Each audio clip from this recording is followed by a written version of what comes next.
was house sitting for my grandma one weekend while she went to Florida with some of her church friends. I was sleeping in the guest bedroom next to her room. The guest bedroom always had 2 twin beds inside of it that my brother and I would sleep in when we had sleepovers at her house. I took the bed next to the window, but before getting into bed, I checked all the doors making sure they were locked. When I did get into bed, it was early, and I didn't actually go to sleep for a while. There wasn't much to do at my grandma's house. I was just on my phone for an hour or two, watching videos, texting people, whatever. That's when I thought I could start hearing someone's voice outside. It sounded like a woman's voice, saying hello. I left the bedroom and inched my way closer to the front door, moving slow because I was trying to listen. Hello? It was a woman's voice, just going hello like every 10 seconds. As I got closer to the front door, I realized that's where it seemed to be coming from. My grandma's door doesn't have a peephole, but the windows in her dining room gave a clear view of the front porch, so I went over to that window to attempt to get a view of who was out there. I tried peeking my head in between the plastic blinds without making it obvious, but I guess I didn't do a good job of that, because when I looked, I did see a woman on my grandma's stoop, and she was looking right at me, as if she knew I was going to be looking through those blinds. Once again, she said hello, with some freakish smile on her face. This woman was older, but don't picture her as some innocent-looking, small old lady. She looked like she was maybe late 50s, early 60s, and something about her face just skeeved me out. I moved away from the window and thought maybe it was one of my grandma's friends. It was midnight, though. Why would anyone come to the door this late? And why wouldn't she knock or ring the bell? Why was she just standing out there going hello over and over? I was genuinely unsettled. I just went back to the guest bedroom and shut the door. Now with the door shut as opposed to before, I couldn't hear that woman anymore. Maybe it was that, or she just decided to leave. I started texting everyone about it, my sisters, my friends, telling them how bizarre it was. But a good amount of time passed in silence, and I was starting to calm down. My sisters were telling me to call Grandma, but there was a 0% chance she was awake, and she barely ever even checked her cell phone anyway. Just like that, something broke the silence. A banging at the window. Not a knocking or tapping, banging. I felt that fierce pain in my chest area as my body entered that fight or flight mode. Shortly after the banging stopped, I heard that familiar voice say hello. With that boost of adrenaline, I guess I had the extra confidence to grab the blind and push it up. There I was, face to face with this horrifying older lady, with only a thin layer of glass between us. I screamed at her smiling, gross face, "I'm calling the cops." I pulled the blind back down and ran back outside to the living room. I looked around the house, then ran upstairs to box myself into the upstairs guest bedroom. I didn't want to actually call the cops. I don't know why. I wanted to just wait it out. I crawled into the bed in the upstairs guest bedroom and tucked myself under the covers. A couple hours later, I was still awake, and I finally only then went back downstairs to look outside each window. That freaky old lady seemed to be gone. The next morning, I called my grandma and told her what happened. She started yelling into the phone, clearly panicking and distressed. She told me how a few days earlier, she was being watched in the grocery store by some woman about 10 years younger than her, who just kept smiling at her for no reason. I told her to calm down. I didn't entirely know whether to correlate the two or not, but when we eventually got off the phone with each other, I did have to give it a second thought. My grandma is 75, and she has lost a bit of her wits, so I do have to take some of the things she says with a grain of salt. But the way she yelled into the phone about the woman in the store really gave me the chills, and I still wonder if it could have been the same person.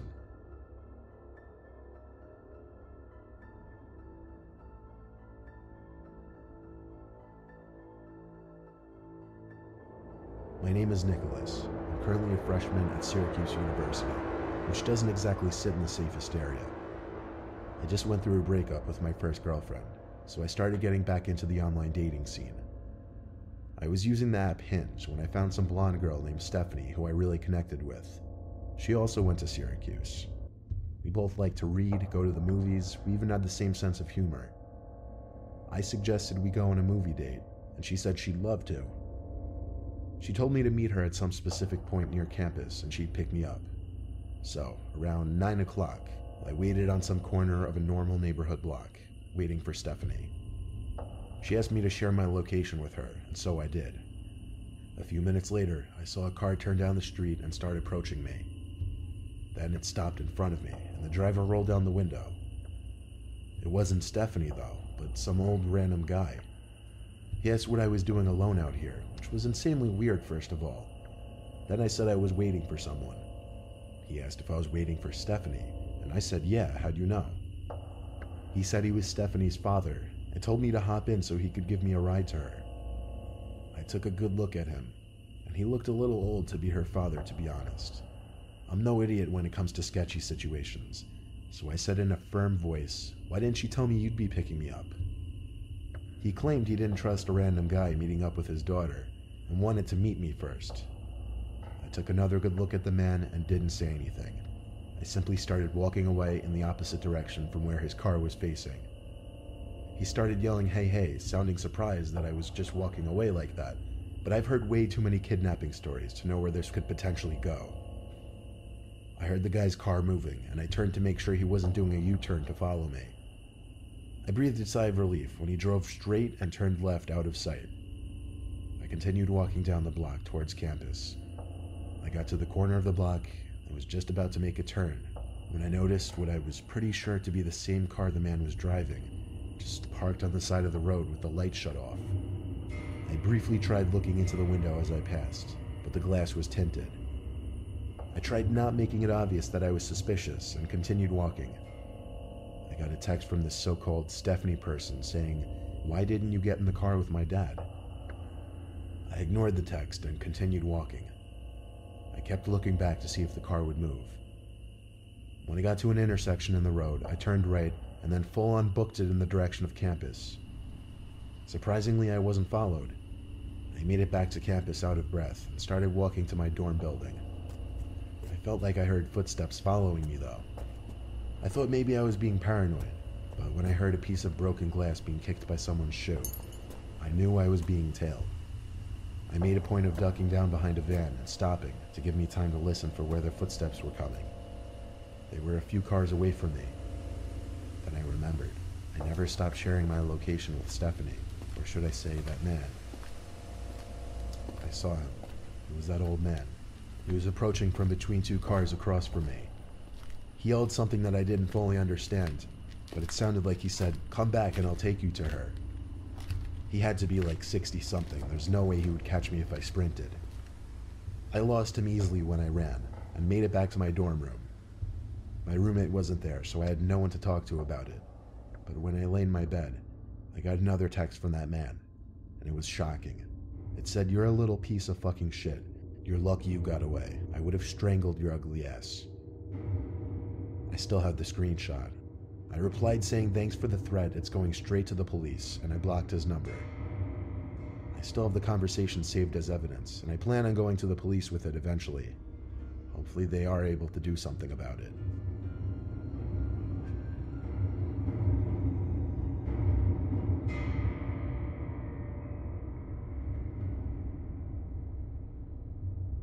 When I was 18, I had a side job as a part-time janitor at my high school over the summer. I would work sometimes days and sometimes nights, anywhere from 9 a.m. to 12 a.m., depending on how much money I needed. Oftentimes, I would be left to lock up the building when the older janitors have left. This was a time before the high school had cameras installed in every single hallway.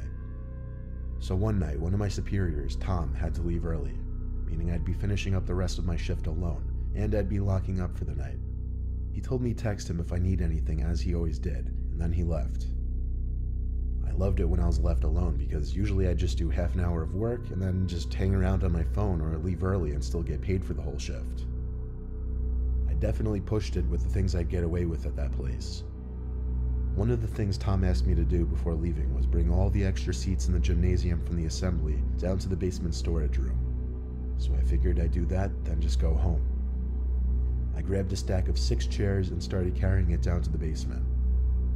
The lights in the storage room were very dim. They kind of suck. The whole basement of that school wasn't exactly pretty. It felt more like a basement to a warehouse. Anyway, there were what appeared to be a bunch of art mannequins covered by paint cloths.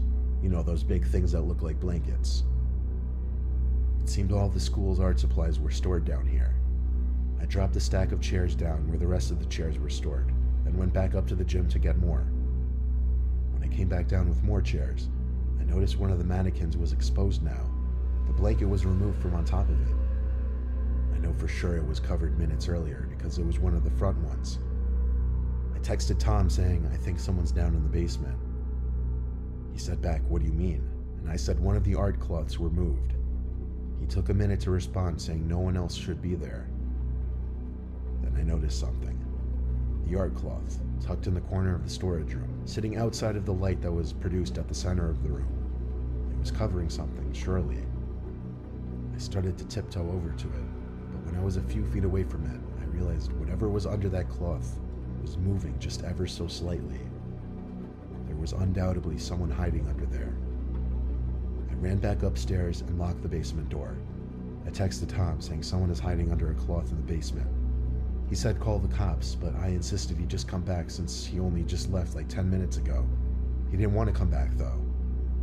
He told me to be a man and confront whoever was down there. So I went down to the basement again. However, the cloth was now strewn flat on the floor, and whoever was hiding under there was gone. But possibly the scariest thing was yet to happen. As I stood in the storage room, there were loud metallic thumps coming from above my head. I looked up and saw indents slowly forming in the large air vent above me. Someone was crawling through the main vent, then just stopped literally above me. And then, bangs. Bangs like whoever was in there was trying to break open the floor of the air vent.